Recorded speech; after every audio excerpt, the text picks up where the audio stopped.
एक द्रौपदी व धृष्टद्युम्न के जन्म की कथा। द्रोणाचार्य और द्रुपद बचपन के मित्र थे। राजा बनने के बाद द्रुपद को अहंकार हो गया। जब द्रोणाचार्य राजा द्रुपद को अपना मित्र समझकर उनसे मिलने गए तो द्रुपद ने उनका बहुत अपमान किया। बाद में द्रोणाचार्य ने पांडवों के माध्यम से द्रुपद को पराजित कर अपने अपमान का बदला लिया। राजा द्रुपद अपनी पराजय का बदला लेना चाहते थे इसलिए उन्होंने ऐसा यज्ञ करने का निर्णय लिया जिसमें से द्रोणाचार्य का वध करने वाला वीर पुत्र उत्पन्न हो सके। राजा द्रुपद इस यज्ञ को करवाने के लिए कई विद्वान ऋषियों के पास गए, लेकिन किसी ने भी उनकी इच्छा पूरी नहीं की। अंत में महात्मा याज ने द्रुपद का यज्ञ करवा स्वीकार कर लिया। महात्मा याज ने जब राजा द्रुपद का यज्ञ करवाया तो यज्ञ के अग्निकुंड में से एक दिव्य कुमार प्रकट हुआ। इसके बाद उस अग्निकुंड में से एक दिव्य कन्या भी प्रकट हुई। वह अत्यंत ही सुंदर थी। ब्राह्मणों ने उन दोनों का नामकरण किया। वे बोले, यह कुमार बड़ा धृष्ट, ढीठ और असहिष्णु है।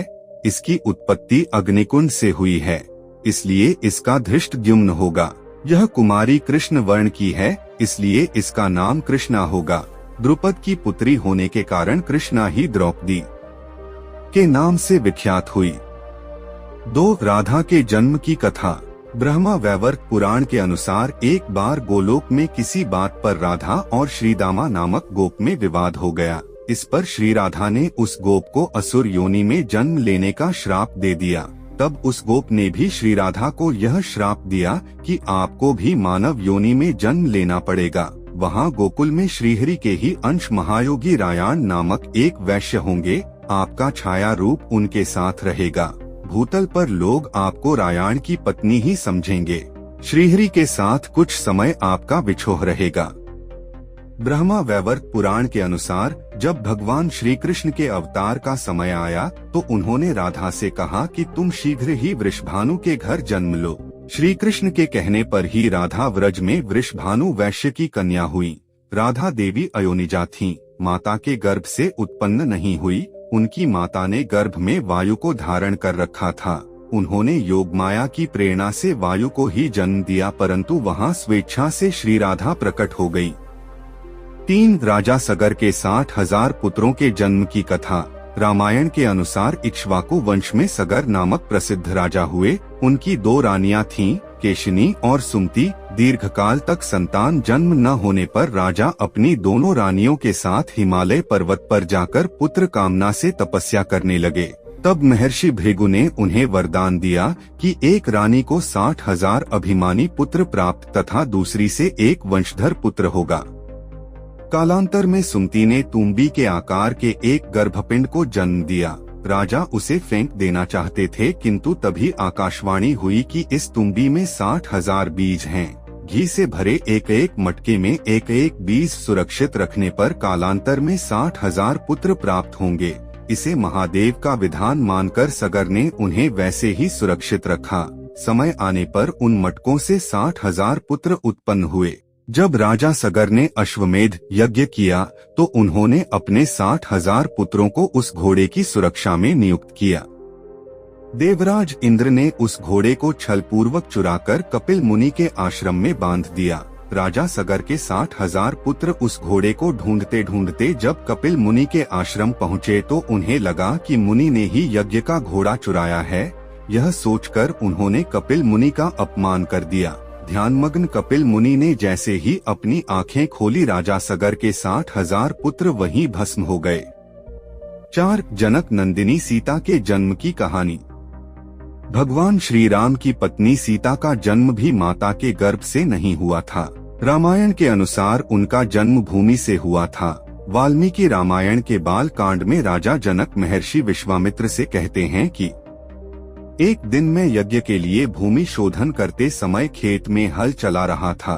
उसी समय हल के अग्रभाग से जोती गई भूमि से एक कन्या प्रकट हुई। सीता हल द्वारा खींची गई रेखा से उत्पन्न होने के कारण उसका नाम सीता रखा गया।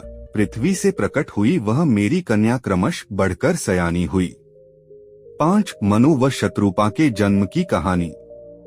धर्म ग्रंथों के अनुसार मनु व शत्रुपा सृष्टि के प्रथम मानव माने जाते हैं। इन्हीं से मानव जाति का आरंभ हुआ। मनु का जन्म भगवान ब्रह्मा के मन से हुआ माना जाता है। मनु का उल्लेख ऋग्वेद काल से ही मानव सृष्टि के आदि प्रवर्तक और समस्त मानव जाति के आदि पिता के रूप में किया जाता रहा है। इन्हें आदि पुरुष भी कहा गया है। वैदिक संहिताओं में भी मनु को ऐतिहासिक व्यक्ति माना गया है। ये सर्वप्रथम मानव थे जो मानव जाति के पिता तथा सभी क्षेत्रों में मानव जाति के पथ प्रदर्शक स्वीकृत हैं। मनु का विवाह ब्रह्मा के दाहिने भाग से उत्पन्न शत्रुपा से हुआ था। मनु एक धर्मशास्त्रकार भी थे। धर्म ग्रंथों के बाद धर्माचरण की शिक्षा देने के लिए आदिपुरुष स्वयंभुव मनु ने स्मृति की रचना की, जो मनुस्मृति के नाम से विख्यात है। उत्तानपाद, जिसके घर में ध्रुव पैदा हुआ था, इन्हीं का पुत्र था। मनु स्वयंभुव का ज्येष्ठ पुत्र प्रियव्रत पृथ्वी का प्रथम क्षत्रिय माना जाता है। इनके द्वारा प्रणीत स्वयंभुव शास्त्र के अनुसार पिता की संपत्ति में पुत्र और पुत्री का समान अधिकार है। इनको धर्मशास्त्र का और प्राचेतस मनु अर्थशास्त्र का आचार्य माना जाता है। मनुस्मृति ने सनातन धर्म को आचार संहिता से जोड़ा था। 6 राजा पृथु के जन्म की कथा। पृथु एक सूर्यवंशी राजा थे जो वेन के पुत्र थे। स्वयंभुव मनु के वंशज राजा अंक का विवाह सुनिथा नामक स्त्री से हुआ था। वेन उनका पुत्र हुआ। वह पूरी धरती का एकमात्र राजा था। सिंहासन पर बैठते ही उसने यज्ञ कर्मादि बंद कर दिए। तब ऋषियों ने मंत्रपूत कुशों से उसे मार डाला, लेकिन सुनिथा ने अपने पुत्र का शव संभाल कर रखा। राजा के अभाव में पृथ्वी पर पाप कर्म बढ़े लगे। तब ब्राह्मणों ने मृत राजा वेन की भुजाओं का मंथन किया, जिसके फलस्वरूप स्त्री पुरुष का जोड़ा प्रकट हुआ। पुरुष का नाम पृथु तथा स्त्री का नाम अर्ची हुआ।